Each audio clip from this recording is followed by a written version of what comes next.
One such public company is LM Funding America, and kind of landed in our lap because we have not really talked to anybody who has really explained to us the digital currency and the blockchain infrastructure on a human function. Now, we have a couple of people that come on that talk to us on a very high economic function about it, but we've always wondered about sort of where this lands. Bruce Rodgers is CEO of LM Funding America, their stock symbol LMFA.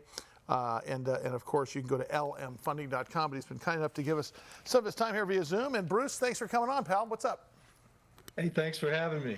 Little fun fact, my wife was the first bartender at the first Outback Steakhouse. We know all about See, that's how it works. So you know all about authentic Australian food. 7 degrees of blooming onion right there. Bruce, I know that you are a small publicly traded company, and I know that you made a $30 million bet on Bitcoin. But let's all start with this question. I have the same $40 in my wallet that I've had for 8 months, as I'm sure you do too.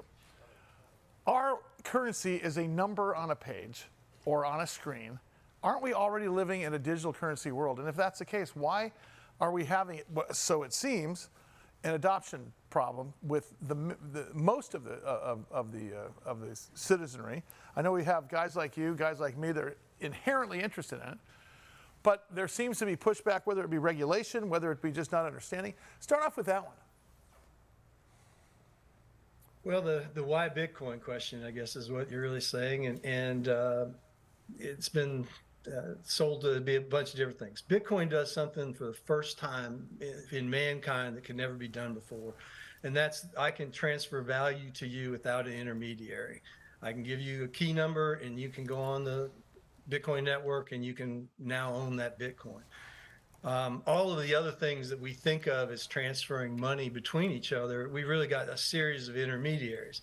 I will write a check to you, hand it to you, you hand it to your bank trusts you, your bank trusts my bank trusts me, and that's how you get the money. It goes in a circle, and it's much more complicated than that. Sure. So Bitcoin brings us that immediacy that across borders, across, we can't travel time, but the immediacy of transferring something of value between two parties is what makes it exciting. And then the blockchain ledgers are exciting because they track things with this high degree of accuracy. And from that, you can write smart contracts, and you can merge the world of computer programming engineering that I grew up in with law, which is what I worked in, and create these smart contracts that can execute things and take the legal system out of some of our personal relationships. And the more confidence people have in between each other, more trust, the easier it is to transact business and transfer value and grow economies. Hey, Bruce, you talked about taking the middleman out in this case. Can we see how other commerce has changed, perhaps selling houses, selling cars, selling stocks, for example? With that type of transparency that you're talking about, which I'm assuming you're talking about the blockchain, it really does mean a new world for us economically. That's actually less expensive for us to transact and more trustworthy, right? Definitely more trustworthy. It's more expensive to transact on blockchains, Bitcoin in particular.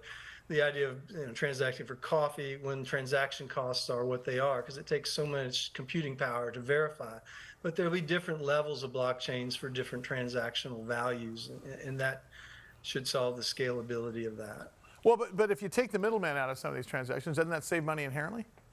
Oh, certainly, and creates more efficient markets. If you, we bought a technology out of bankruptcy, a blockchain from a company called Symbiont, that could be deployed to create a market like Nasdaq's, where, I mean, when we trade stocks on Nasdaq, my stock has maybe 1.5 million shares afloat. Sometimes they'll have 65 million shares trading a day.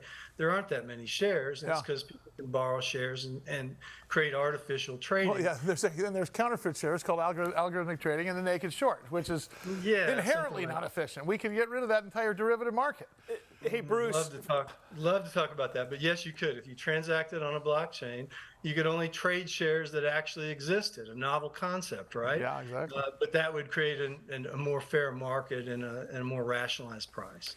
Bruce, for somebody like me who may or may not have worn a helmet when I played football, is getting people to grasp, the blockchain and Bitcoin and that cryptocurrency and understand it, is that a massive hurdle or more people coming around to it? Because if I try to explain it to my mom and dad, their heads explode and they just say, get out of the house, don't ever come back.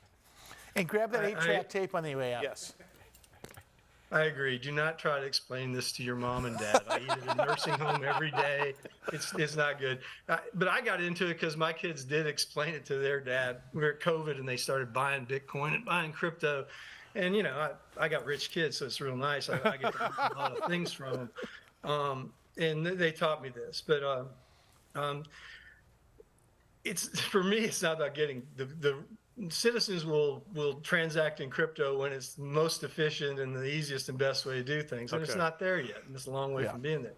I would like to just get the Bitcoin industry, i.e. the miners, the hosts, the electric company, the pools, all to transact in Bitcoin amongst each other anyway, and then import fiat currency where you have to have fiat currency to pay off vendors and stuff. Sure. But we don't even do that yet. And so I propose to all of the people we buy mining machines from and our hosts that, hey, let's get on a blockchain, let's transact, we'll put the fiat into the system we need, but we all believe in Bitcoin at the end of the thing. So why don't we just agree to divide up that pot of Bitcoin when we get done with this process rather than charging each other along the way using fiat currency, which is very expensive. So sure. Yeah, if we could get adoption in our own industry, we could blow up some transaction fees and make mining more profitable for all of those of us that buy ASIC mining machines. Bruce Rodgers is his name. He's the CEO of LM Funding America. They are publicly traded on the stock symbol LMFA. Talk about what you guys do exactly. You're in the mining business, are you not? We are, but we went public with a factoring business in the community association business. We pivoted to mining in 2021, and that's our primary source of revenue. We sponsored a SPAC that resulted in a medical device company called C-Star, which trades independently, ICU. That's on our balance sheet. And then our fourth is we've acquired this blockchain technology from a formerly high-flying blockchain company called Symbiont that had some Wall Street caliber customer companies that were trying to build a blockchain to trade the kind of financial instruments they trade amongst each other at the end of every day or during the day, and just string some of that risk out of that. They ran out of money, and we picked up the assets, and so we are trying to develop that. So we see areas that blockchain to develop in our community association business. Obviously, we'd like it to develop more in our Bitcoin business, but at some point we'll mature some of these businesses and we'll be more than one company. But for the time being, they all are under one roof with one public set of overhead. Hey, Bruce, we got about 30 seconds left here, but and by the way, Bruce Rodgers is his name. LMFA is the stock symbol. Of course, LM Funding America. I want to have you back on the air. I could spend a whole hour with you. I want to talk about real quick what's next for you guys as a company. What are you looking forward to as far as, in as much as you can tell us as a publicly traded company? What's next for LMFA? Well, we're infrastructure light Bitcoin miners, meaning we don't have a lot of money tied up into transformers and real estate and structures. So we put our money into machines and into Bitcoin, which appreciate with the value of Bitcoin. So we're all looking at the halving, which is coming up in the spring of 24. That's when our mining reward goes in half. So imagine if every gold mine was told they could only mine half the gold coming next May, what would that do to the commodity? So there's a underlying price thing. We've got to scale down our expenses. So we've got our mining fleet under the mythical 30 joules per terahash, and we're focused on where that's going to take us and the uncertainty after that. I want to have you back. We need to talk about shorting and naked shorting and algorithmic trading. You sound like you're the same geek that I am. Bruce Rodgers, CEO, LMF Funding America. LM Funding America. LMFA is their stock symbol.